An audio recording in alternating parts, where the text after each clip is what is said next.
Okay,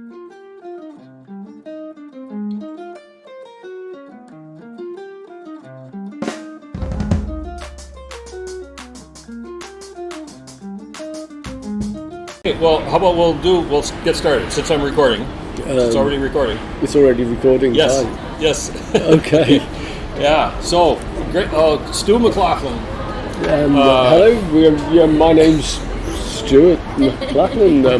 Here we are at the British Library in the middle of London, and Luther's passing through on a whistle-stop tour. I don't think you've stopped. No, I haven't. I think you can probably edit this in with your film with Dave, like earlier today. Okay. Sure. The question number one: your first inkling about solar energy in any way, shape, or form, and how did it end up being solar cooking, and where you are now. Okay.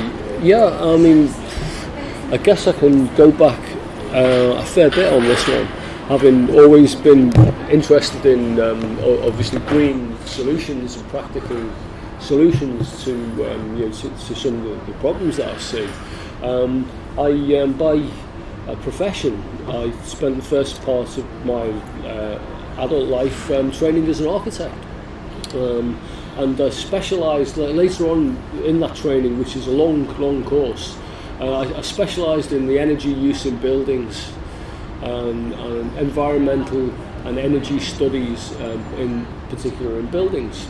And so when I qualified, I was being interested in all these things like heat loss, heat gain, insulation, solar, passive solar gain, all this kind of stuff. I thought I'd be putting it into use in the built environment in my career.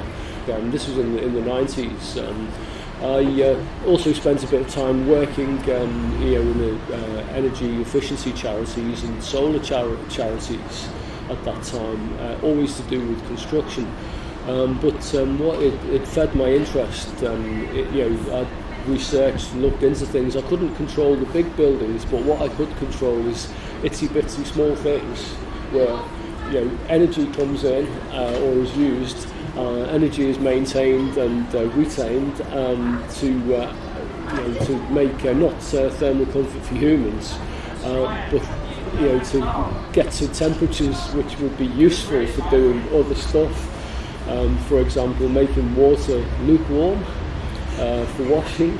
I realised by going on, because the internet was coming into its own in the early noughties, and earlier than that, you could look a bit further for information rather than paper books in libraries. I could go on the internet and look up. There was the Solar Cookers International was around. Everything was still very early stage, but there was a reasonable amount of information on solar cooking, and nothing at all to do with solar cooking in the UK, where I lived. That was so this would be in the early noughties. I started picking up bits of information and bits of old tat from skips and from building sites and bits of old double glazing and anything that I could scrape together that I was seeing going to waste, and starting to make it into things during the summer period, which isn't that long here. Putting things together, initially box cookers and panel cookers, and eventually I started having a little bit of success, through hit and miss, and people obviously on days like today laughing at my bits and pieces as they do. I started to get to temperatures which were pretty hot. Things started to melt. Construction materials that I'd been using started to stink and off gas and melt. The double glazing seals around the edge of window units would melt and soften and come apart, and they'd be 90 degrees centigrade. I'd have to figure out how to keep pots that are full of water, liquids that are like that, but I'm turning something like this towards the sunshine. I'd have to figure out how to negotiate that, because the sun changes its height as well as its position. The sun doesn't actually change its position, the Earth does, but that's another story. That's science. But Put the sciencey bits aside. Yeah, that's how it relates to me, like my journey into putting this stuff together. After some reasonable amounts of success as a kind of hobbyist, around about 12, 13, 14 years ago, I came across a guy who'd been selling some global sun ovens, what are now called the All-American Sun Oven. In the UK, he'd imported a container load, and he was selling them in Spain to Europeans, and he was busy losing his shirt after having imported what is basically a container load of air. I actually put my hand in my pocket and bought one, which was it was quite a stretch from doing it for nothing, DIY, and having reasonable success. Then I had this great manufactured thing from the United States, which worked really, really well. It had everything. It had height adjustments, it had levelling, it had fold-up stuff that I could put it away when it was dark or winter. And so things went a little bit parabolic. To use a term that'll come up reasonably frequently, maybe even in this conversation. This allowed me to just put something out and have the success that was denied to me earlier with my contraptions, my space age kind of reflectors and stuff falling apart and melting away. I had something that didn't melt, basically refractory in the heat. It was designed by somebody who's obviously smart with a lot of heat and a lot of sunny days. It worked, and I could cook things that I enjoyed cooking again and again, repeatedly, with reliable success. People around me stopped laughing. The family, the young kids. That's a nice sound. Ate it. just ate the food. That brought me to a place where I was like actually being a regular solar cooker in the UK. At that point, I started looking around for anybody else. And maybe this leads you into the next question, or right now then, what are you doing? Are you doing more designs? Are you promoting? Are you selling? There's nobody in the UK that I was aware of. There was the Yahoo groups, which is an early stage social media, and I was able to reach out to a couple of people who posted on that. Very little posting going on that, but it was a means by which I could. I got in touch with Dave Oxon, who seemed to be like the only other person around. We actually shared the course of study, but with a few years apart, the same course, so that was a coincidence. We got talking on the internet, and I put together a kind of research paper, which I just out of interest, just because people are saying you can't do this in the UK, it's not possible. It's okay in the States or hot countries, but it's not possible. And so I thought I'd better, stay with the science, and I cooked in a standard way a standard food item, which is garbanzos, chickpeas, and I put a paper together for a year's study, a year's seasonal study of cooking chickpeas, which I correlated against the energy that it would take using electricity to cook the same amount. And I put this together as a research paper, and it was accepted for the Sacramento, the Solar Cookers International, and that would have been 2014, 15 or something like this. But the purpose of it was to show without a doubt that you could do solar cooking in the UK and climates and temperate maritime climates, which is what we have here. And that was very encouraging. And speaking with Dave as another solar cook in our area was very encouraging. But between us, we couldn't really go any further. So we kind of thought, what's the best way to do something about this? there's energy out there that can be used. There are practical renewable solutions here to using solar energy. What can we do about it? And we, having very limited means between us, we came up with the idea of a name and a logo, and we called it SLiCK, which somehow it's got some kind of, as the onomatopoeia, it sounds like schmatzing or something, or licking. Just go seriously low impact cooking, which is what solar cooking is. It's seriously low impact. It uses no fuel at all. We put that together as a kind of bit of pantomime and kind of a way of kind of attracting attention in the UK. We also took it a little bit further. We looked around for what solar cookers we could actually buy at a reasonable cost to actually get into the marketplace to sell something, because people are always saying, yes, but I can't buy anything here. I think as an unserious step into the world of the commercial world, we imported 100 of these things, which are pre-made. Oh yes, Chinese vacuum tubes. Oh wow, it's the length of your backpack. Thanks very much, Joe. We brought in 100 of these. There's a Chinese company, I think they're still out there trying to sell these to,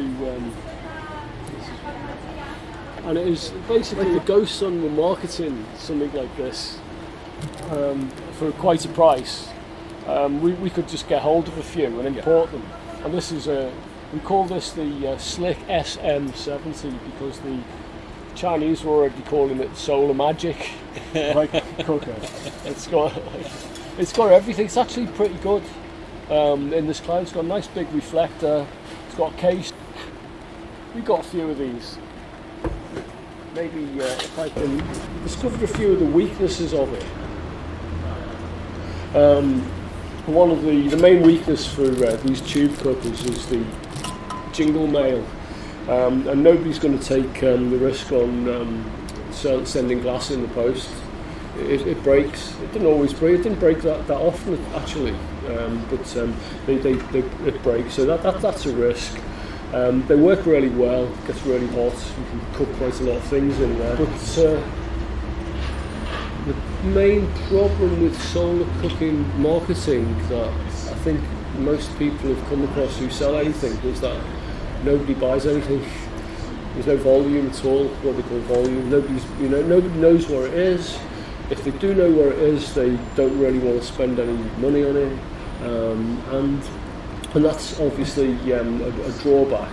I did manage to shift them all, sold them all. Mostly they went on in bulk to a distributor in France who sells them. I think they might even still sell them to the back like that. It operates as a water heater. So that was our first foray. A second foray, or this might have been mixed up the other way around. There's somebody online in the UK, a carpet seller, I believe they were, as Dave did all the dealing, had a shed load of cookits or cookit copies, which they bought a container load on. I think, and Dave Oxford is the other, my partner in crime in SLiCK, had been in touch with this guy, and he's like, well, I got them all because it's solar, isn't it? Innit? And as a pure commercial exercise, nobody had bought his solar cookit copies, and he just wanted to get shots of them, so we bought a few hundred of them, and eventually sold most of those because they're just a bit of paper and they didn't really cost very much, and we just wanted to get rid of them in the end. Is that the Rollins? No, this was just a cookit copy, generic. Somebody must have put the cookit copy together and printed up like 10,000 or whatever for pennies really. So we had a shop, online shop. I'd been selling rocket stoves for a few years, And so I managed to put together a rocket stove website for the company's called EcoZoom, which are rocket stove type. Rocket stoves complement solar cookers, same as thermal heat bags, wonder bags, like as integrated cooking. And so using my skills from marketing, rocket stoves as a side hustle, it was easy to feed them into kind of marketing and providing information, which is the main thing, on solar cooking, and in particular solar cooking in Northwest Europe, or for English speakers in Northwest Europe. So we had a website, we had the name, we had information on that website, SLiCK, SLiCK solar stoves, and we had a couple of solar cookers for sale. So we actually made something. We got somewhere, with it. And following that, the next stage was using free social media, in the Facebook in particular, to start trying to gather names and people locally to who could then interact and talk about their DIYs and their failures, and encourage people to get moving locally. There was something going internationally, especially in hotter countries, but there was no footprint in the UK at all. So, as well as we've got Solar Cooking UK as the Facebook group in the UK, which still has about 1,000 members, and there's a bit of there's discussion there, there's talk, and there's interaction there, and so there's those three. Something to sell, an information resource, and a Facebook interaction kind of medium, which we've done this for kind of very low cost. Very low cost to get into get something moving, in the UK. The next thing to do was to try and kind of in the meat space, I think it's called. Yes. Do, because all that was online, and it's all people staring at screens and typing and going on the computer. But to do things in the actual real space where people talk to each other, and people might just chance upon something. So I take myself off. I live in London, and London's full of opportunities to go and set something up here. If it was a sunny day, to have a couple of cookers out, and the security guards might come and ask us what we're doing or whatever, but come and chat, but just it's very important to get out there and do stuff, and show, and it's encouraging to yourself as well, to show that you're not alone, and you're not just kind of in a room talking about abstract stuff, you're out there, and so I do that a few times, and then one of our I've been to a few festivals where they've invited us along. Some festivals in the UK is quite a big thing, for certain parts of the population who don't mind going out camping and going outside in midsummer, and you get a lot of kind of more green orientated people doing that stuff, and there's one, we're going there for the 6th time this year. There's one called the Green Gatherings, which is an offshoot from the Glastonbury Festival, a bit smaller and totally off-grid, and it's an opportunity for solar cooking people in the UK to meet. It's an opportunity for people to pass by, people who might be movers and shakers in green enterprises, and you do get that, you get people who will go off, they'll talk to you and then they'll go off into their world, which might be, wherever, it might be in Scotland, might be, Cambridge, wherever, and they have this germ of knowledge that you can do this thing called solar cooking using sunshine for practical thermal uses, around the house. You can actually cut out the middleman and use solar directly to cook food, or to do other things like melt wax, or soften stuff, like to in small scale domestic processing. You can put, and that you can do it in Britain. You don't need to kind of just think, well, it'd be. I know this is what people say a lot of the time. Well, that'd be great in Africa. For us at the Minnesota State Fair, 12 days, end of August through Labor Day, and I set up the Son Oven Villager, which is that massive on a trailer, massive cooker. And one of the first things that people would say when they walk by is, "Oh, that'd be great for camping, or that'd be a good survival tool." And I would do this. It's not just for camping. I think people are so used to their comforts, and that's it's very hard to surmount that, because I can show you a solar cooker that can boil water in 5, 6, 10 minutes, or maybe something smaller which will boil water in 30 minutes, 45 minutes, about a litre of water, which is what you're going to put in a kettle.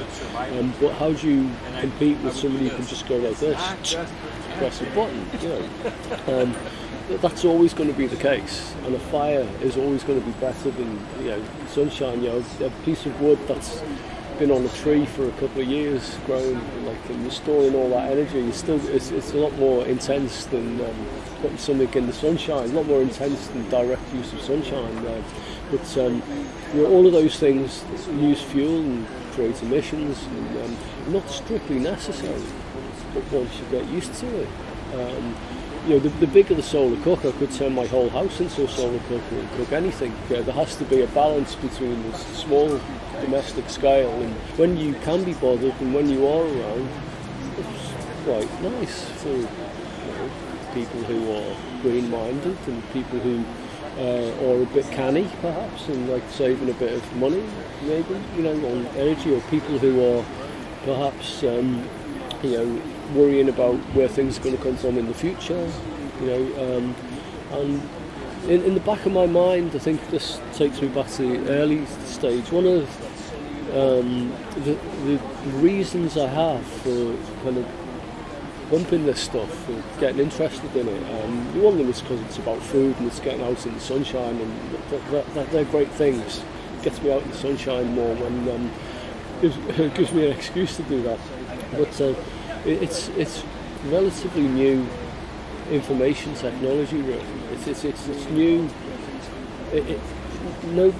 Nobody has it around. Nobody has a familiarity really with a long generational familiarity with using sunshine for cooking.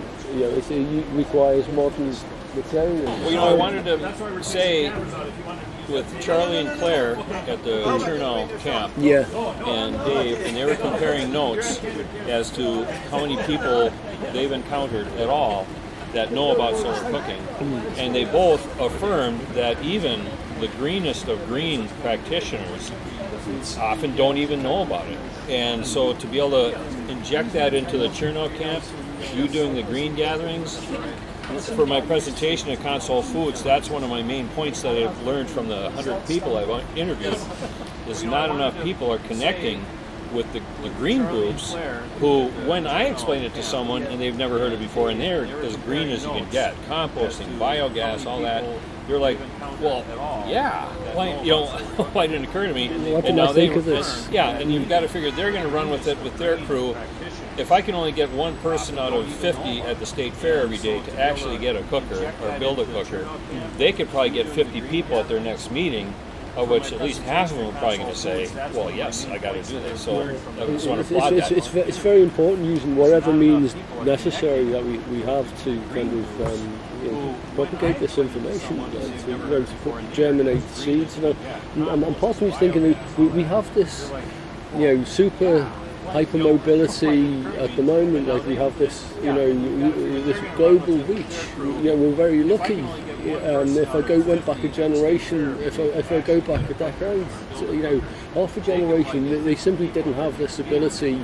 Information was locked up in libraries. It was locked up in people's heads, in knowledge, in academic places. Now we have the World Wide Web. We have people can travel around. That might not always be the case. Right. things that that might break down into pockets again. Who knows? I'm not a kind of Cassandra here, but we have this ability to do this now. It's relatively new information, and as you say, people who are deep green, into they've been into environmental issues and mitigation of them all their lives, and they've never seen this. They've never seen it before in their life. So if I disappeared tomorrow, then that information may well remain in those heads, to propagate further. And it's all we can do. If we had a kind of Bill Gates behind us, or a Zuckerberg, or one of these billion Elon Musk, to just give us a fraction of a percent of the support that are given to some of the more generic green solutions, it would provide a force multiplier in this sector. And as you know, part of what Dave and myself have been doing is trying to get involved in in East Africa. This is another thing that the Facebook social media has allowed us to do. And up until the COVID lockdown time, we had some projects in place which we were doing with our limited resources, just basically information. That stuff's fallen apart a bit, because of the pulling in during lockdown, everything closing down a bit. That stuff, and it hasn't really come back to life again. We're still in that kind of, we're still dazed by it, and regrouping. And in fact, the Green Gathering Festival, not last year but the year before, was cancelled at the last minute, and we were gutted, because they couldn't keep it COVID safe, because it's a large group of people, even though it was outside and in a field, and there's no way they could have introduced digital codes and everything in a green festival, because the infrastructure isn't there. An off-grid festival could be okay, maybe. In the Facebook group, did you start it? Dave started? You both just said, "Hey, let's start it." Well, I started it because I knew what to do, but it was a collaboration. It's always been a collaboration between Dave and myself.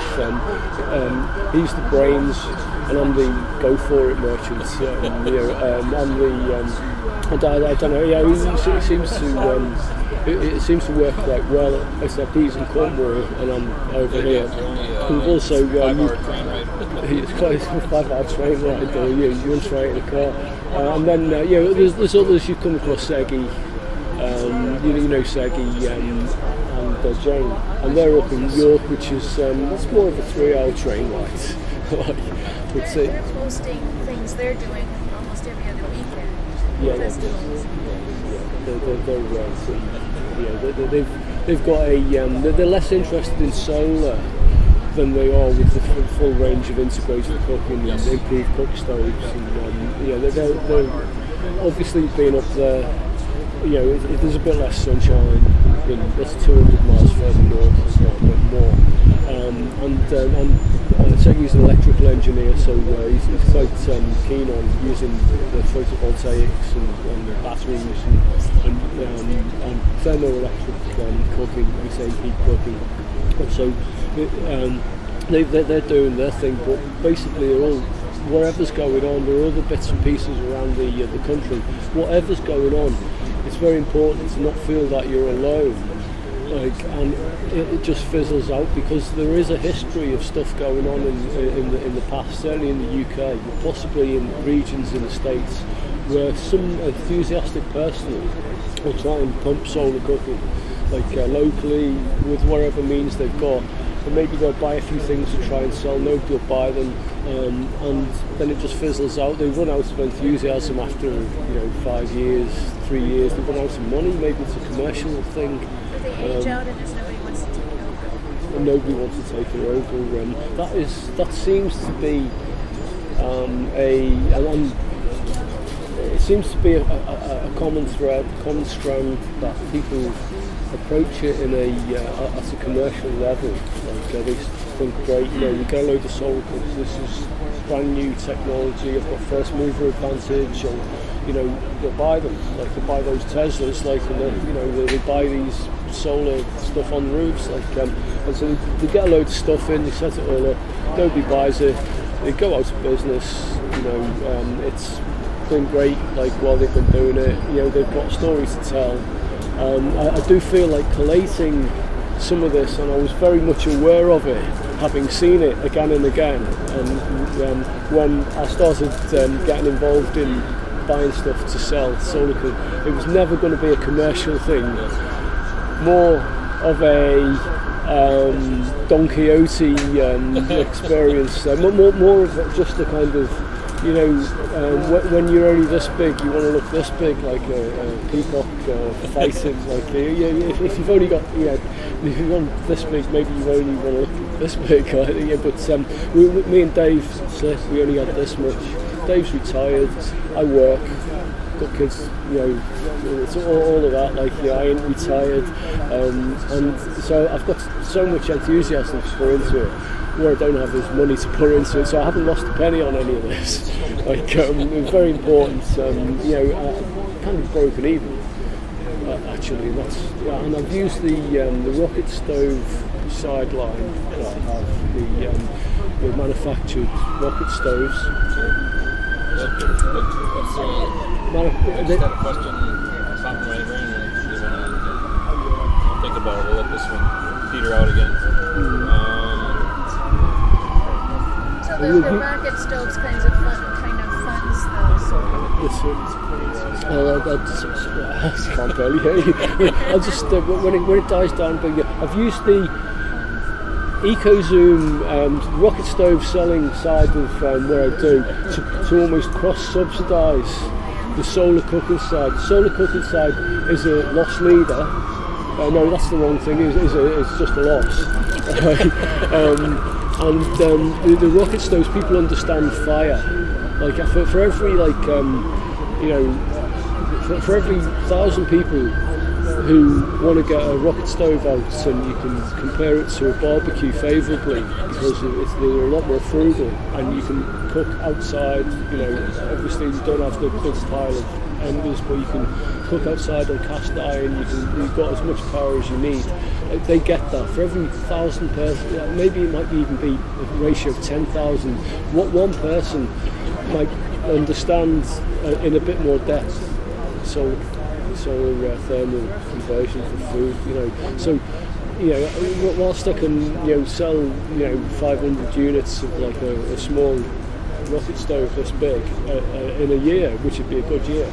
Like, for every 500 of those, I might sell 5 solar cooking devices or something, and then even then with this one, if the glass might break, and they might blame us for it, they might break the glass, and then they say the instructions. they clean it like this and break it, and so I was constantly saying, well, you broke it, but I will send you another tube, but you broke it. You got to put it in.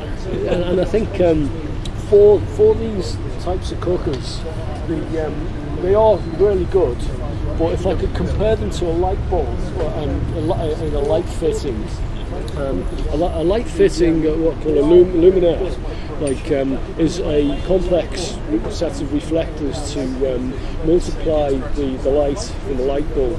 And then you put a light bulb in and you provide energy to it to make it go on. This is almost a light bulb in reverse. Now the thing about light bulbs, if you bought an expensive light fitting and a light bulb, and then you took it home and broke the light bulb pretty much immediately, or as soon as you plugged it in or wherever, all you've got is a piece of junk. But you can go straight to a shop, any shop, buy a light bulb inexpensively and put it back in, and you've got a light fitting again. But without the light bulb, which is the consumable, you ain't got nothing. You just spent a load of money on a load of nothing. Same with a solar cooker. You break your glass, you ain't got nothing, but you can't go to a shop. Think of the glass, the tube. It's a light bulb. And this would be a great thing. Please, Mr. Zuckerberg, Microsoft, whatever, philanthropy. what I need, or what I need in the UK, what you probably need in the States, is a supplier. Yes. And they ain't gonna do it themselves because they're gonna lose money initially. They need somebody with like 20,000 tubes of different sizes to support a light fitting, a reflector set industry. You can have all different shapes of things, and bigger things, small things. Like that's two things really, isn't it? Right. That's and this is what I've discovered with these. It's too much for little old me and little old Dave to go in with our pocket money to set up a whole marketplace. And it's the same with anywhere where this has been done, where people have tried to. These are the most efficient ways of converting sunlight into heat for cooking. Yes. Basically, but they break, and they need replacing. Somebody who's careful doesn't break them as much. Somebody who's not careful, like me, I've broken a few. I've researched on how they work, how they might be broken. Best ways of avoiding breaking them. The best way to do that is to make mistakes, but it's always best to learn. I'm a great fan of learning from mistakes, but I would always advocate learning from other people's mistakes rather than my own, to avoid going out of business. And well, maybe one day, maybe not even in our lifetime, but maybe one day, somebody with some kind of vision and resources, and not just a kind of commercial self-interest. Maybe the self-interest might come in a generation, because it wouldn't be immediate. Might get behind this, and what's all I can do, me and Dave can do, is use our limited resources in the area that we exist, and to maintain a footprint, however small, however limited, in this what you might call meat space, marketplace, online, to maintain it as best we can. It's also fun. It's also it's interesting. It's not. I remember what I was going to say. Scott Rundle makes it's a lot like the all-season solar cooker. It's flip board with the aluminized paint. And when I interviewed him, he was talking about the business end as well. And he said, you can make $1 million selling solar cookers if you start with $2 million. It's increased from. It's increased from 50,000 to 30,000, like in no time at all. I mean, Scott, I've been following what he does because he has his own specialist kind of interest take on it. From where I can see, he's got some fingers into the commercial shiny stuff. What we need is shiny stuff, as well as tubes, shiny stuff. When he laminated his cooker now, the paper version of it, because that he said one rain or drop it in a puddle, it's gone. But he's laminated it and he tested it to make sure it was still reflective enough. So I had I've got a rabbit. Yes. I mean, the paper cookers that we had for years. I'd have to replace them all the time because they're made out of paper, and every time it rains, as it's been raining today here, it's if I left the cooker out, and part of solar cooking is leaving it unattended because you can't be sitting there all day as it captures sunshine, so leaving something unattended. So I had a sheet of shiny stuff which I bodged together, and I don't expect you to be impressed by my workmanship here. But this is just a plastic polyacrylic cooker. I'm using the standard format. I'm quite impressed by the cooker shape because it makes sense because it's made out of double A1 sheet of paper. AO is a standard size.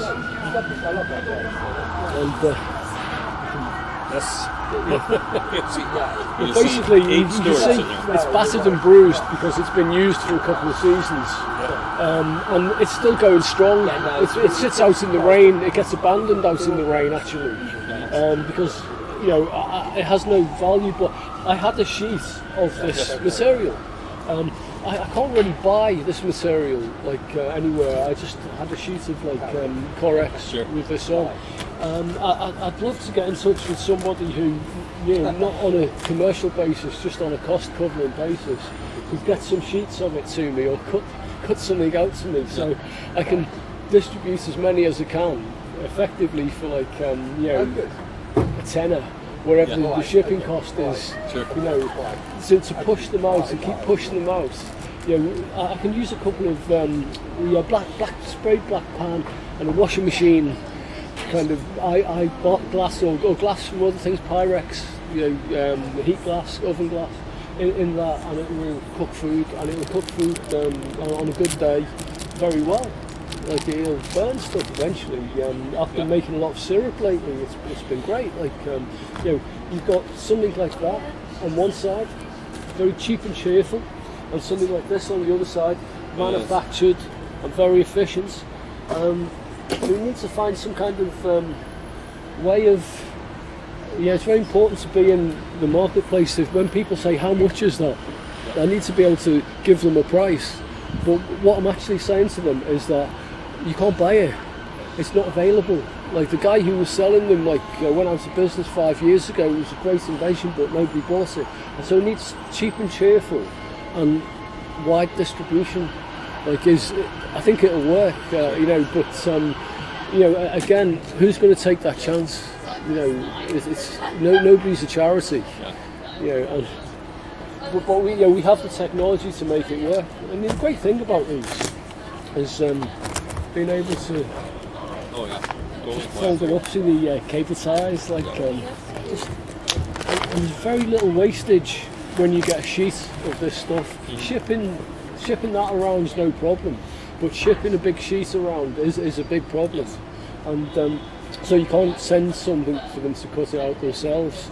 But if you can fold her up, there was a cooker called the Rollins, which was put together by a guy who went out of business doing it in the UK about 10 years ago, and so he was able to get these things and get a few thousand put together, printed up, die cut.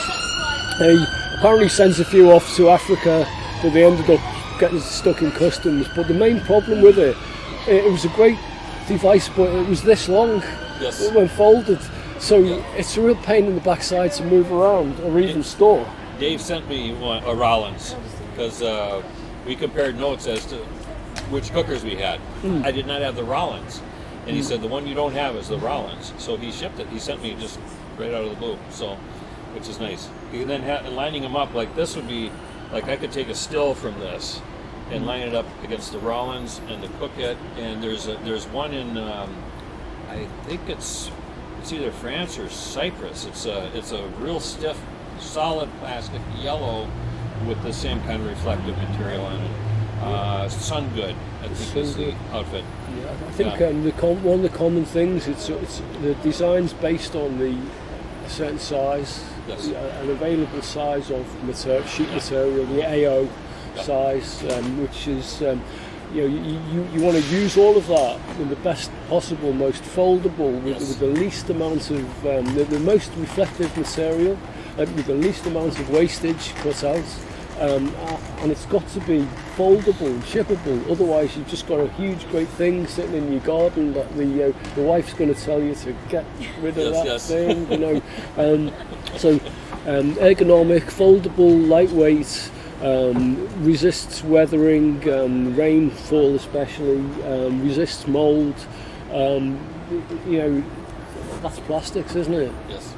That's and obviously it'd be great to kind of use things that are biodegradable and but plastics.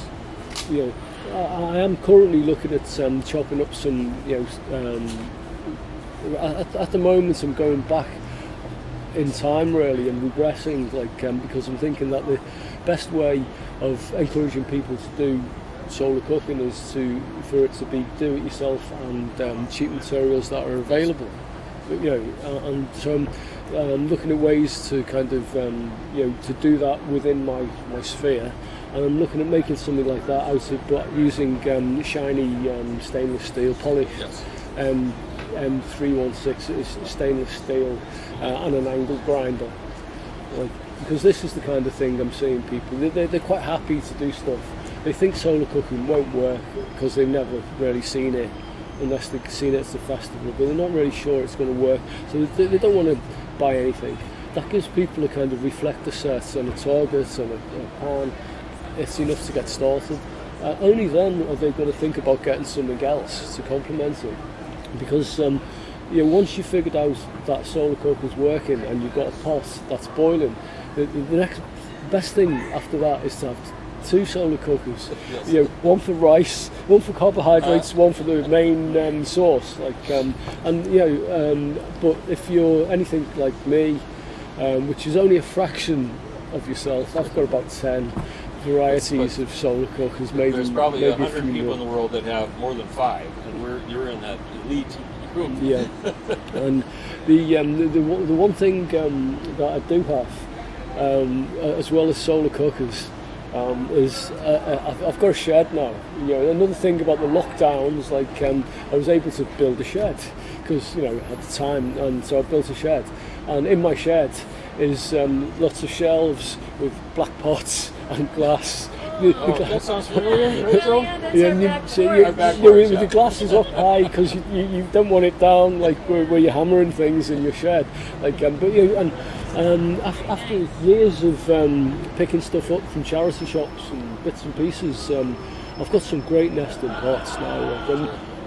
Taking it from there to, I think I've got to a stage, and I'm still developing that stage of making bread, proper artisan bread with a proper crust risen, baked at 250°C.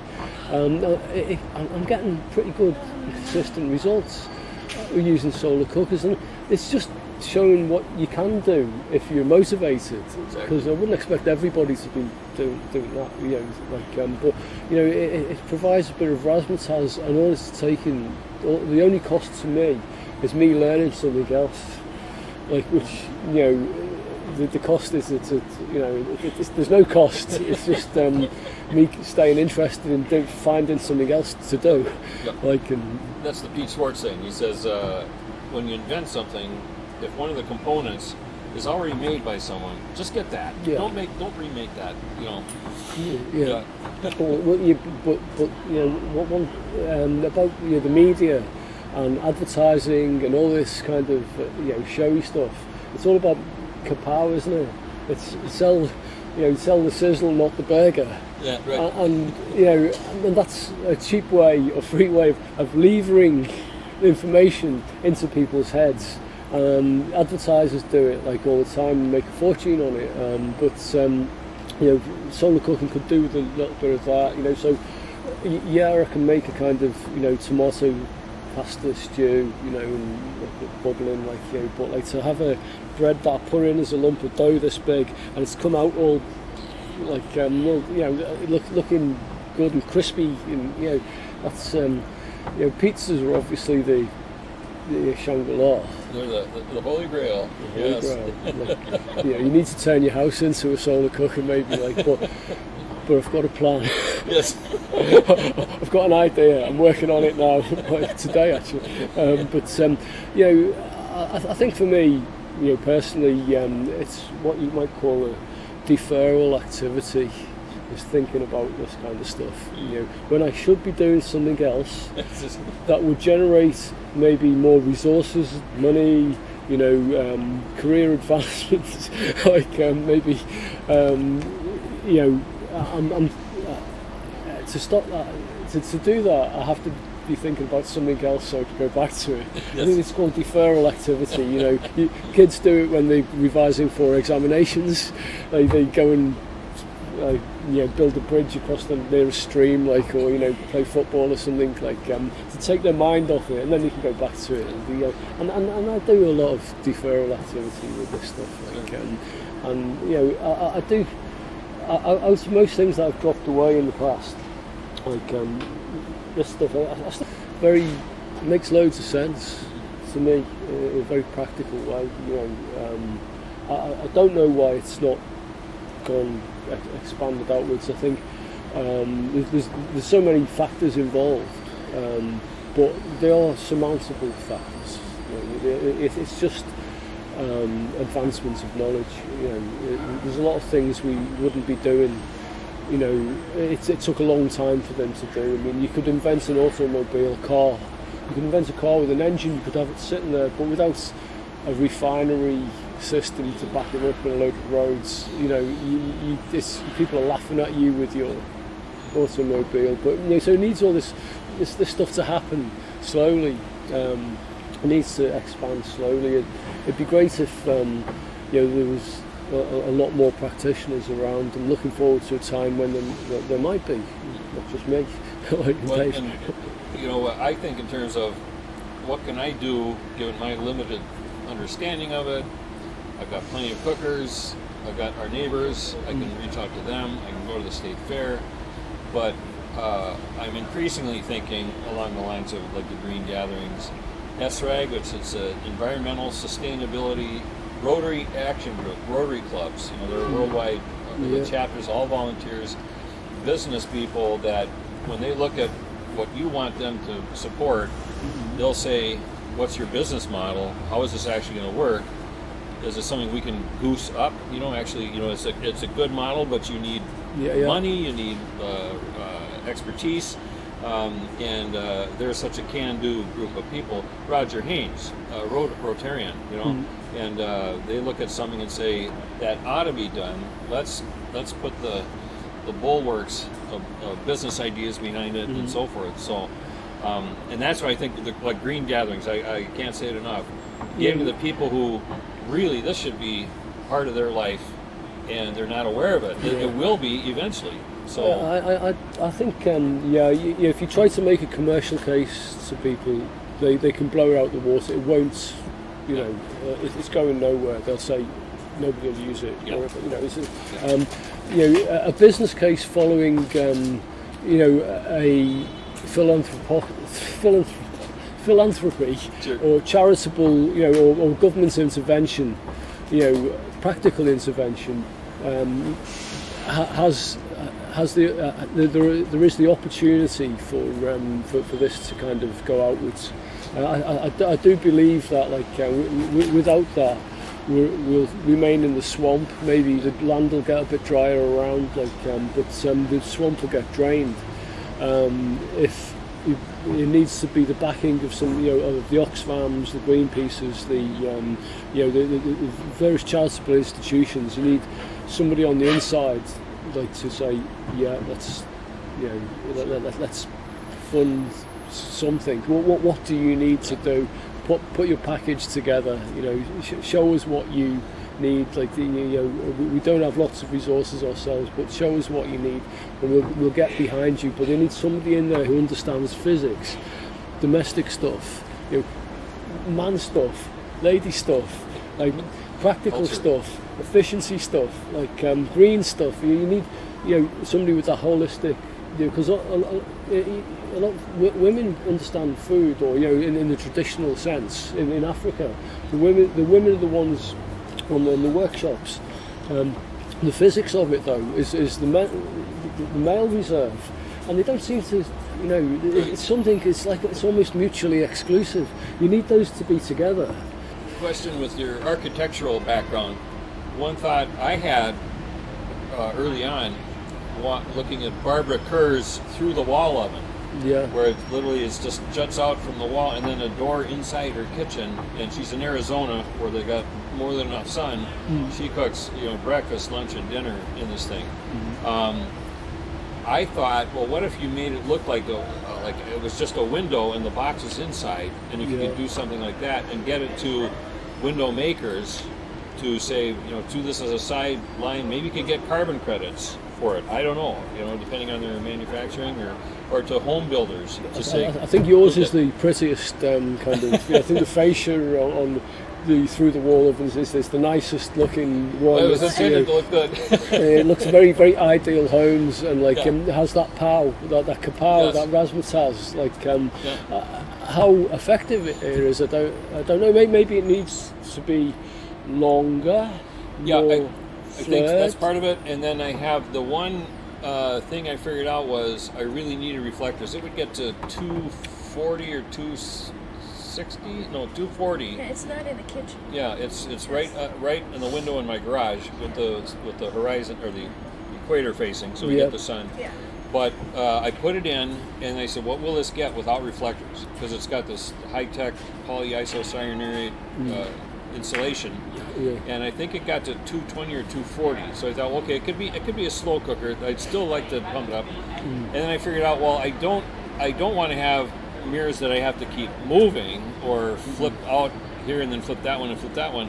So I figured, well, if I had one long one underneath, it would catch the sun here and bounce into the window. Yeah. And as the sun moved, it would just keep bouncing into the window. A light shelf. Yeah, and that brought it up to 280. And then I said, okay, now that could be done because that's I'm happy with 280. Luther's Fahrenheit, talking in Fahrenheit. old Fahrenheit. money, not new money. Yeah.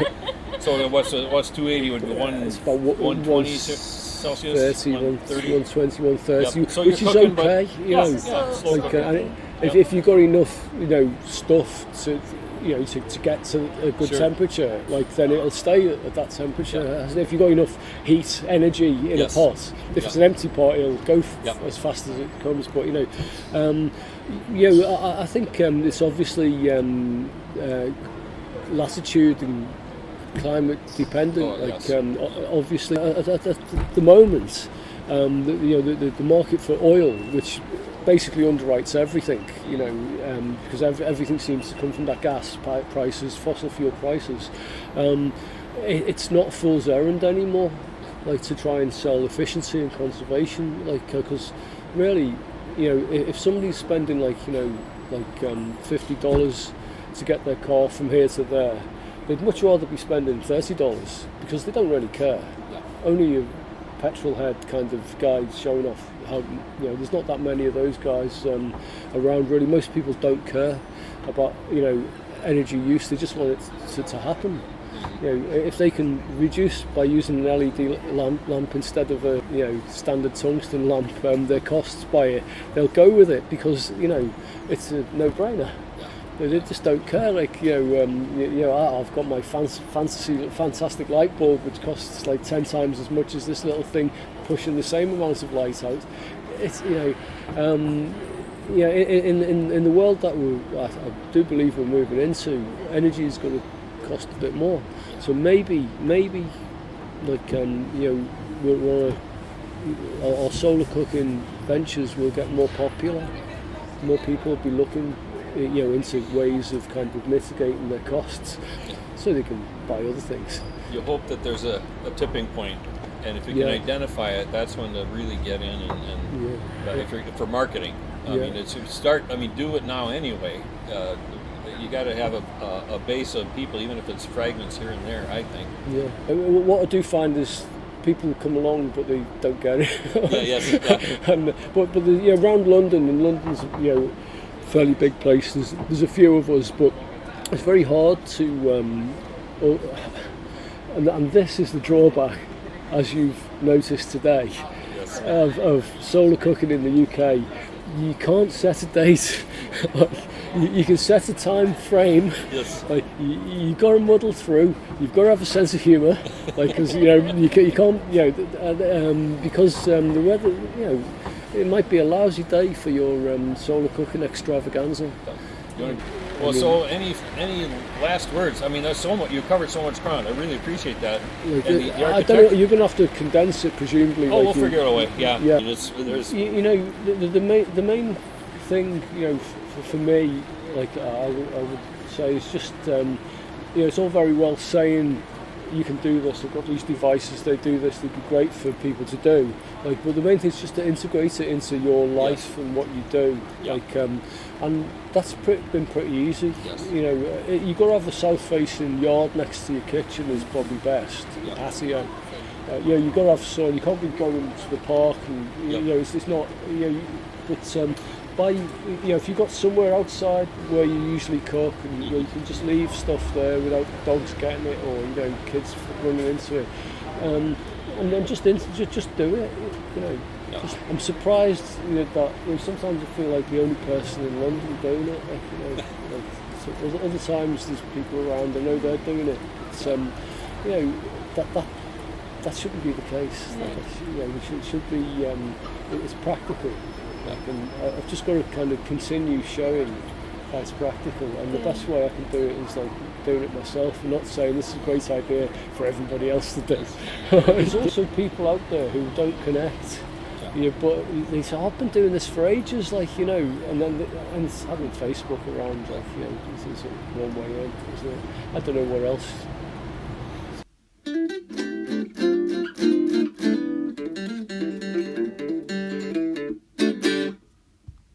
Must have put it on the table. I need to take a photograph to put on Facebook, because everything that you do, needs to be recorded. Yep. So obviously, okay, in the last place you put it. How did we do this for? Sure, yeah, do a selfie. This one's already turned out. Oh, we're going to do a selfie? Am I part of it?